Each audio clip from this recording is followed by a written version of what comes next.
குறித்த கருத்தால் மகாராஷ்டிராவில் அண்ணாமலைக்கு எதிரான விமர்சனம் அதிகரித்துள்ளது.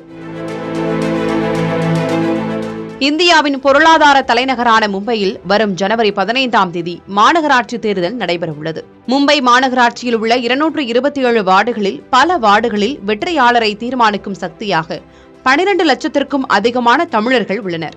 மேலும் அங்கு குஜராத், பீகாரைச் சேர்ந்தவர்களும் முக்கிய வாக்காளர்களாக இருக்கும் நிலையில் பிற மாநிலங்களைச் சேர்ந்த தலைவர்களை தங்கள் பிரச்சாரத்துக்கு பாஜக பயன்படுத்தி வருகிறது. அந்த வகையில் தமிழக பாஜகவின் முக்கிய தலைவரான அண்ணாமலை மும்பையில் தமிழர்கள் மத்தியில் பாஜகவுக்காக வாக்கு சேகரித்தார்.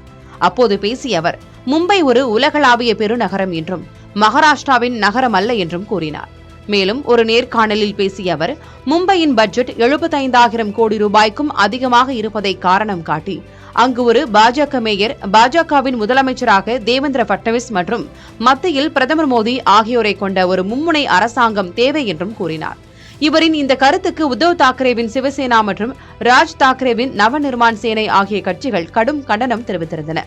சிவசேனா எம்பி சஞ்சய் ராவத் அண்ணாமலையின் இந்த பேச்சு மராட்டிய மண்ணை அவமதிப்பதாகவும் மகாராஷ்டிர முதல்வர் தேவேந்திர பட்னவிஸ் உடனடியாக அண்ணாமலையை கைது செய்ய வேண்டும் என்றும் வலியுறுத்தினார். அதேபோல மகாராஷ்டிர நவநிர்மாண் சேனா தலைவர் ராஜ் தாக்கரே பொதுக்கூட்டத்தில் பேசும்போது மும்பையின் அடையாளத்தை அண்ணாமலை கேள்விக்குள்ளாக்குவதாகவும் அந்த நகரத்தை மகாராஷ்டிராவிலிருந்து பிரிப்பதற்கான ஒரு பெரிய சதித்திட்டத்திற்கு அவர் தூபம் போடுவதாகவும் விமர்சித்தார்.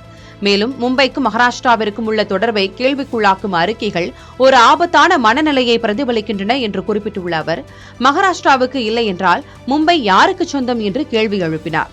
அதேபோல தேசியவாத காங்கிரஸ் எம்பி சுப்ரியா சுலேவும் அண்ணாமலையின் கருத்தை கண்டித்து மும்பையும் மகாராஷ்டிராவும் பிரிக்க முடியாதவை என்று கூறியுள்ளார்.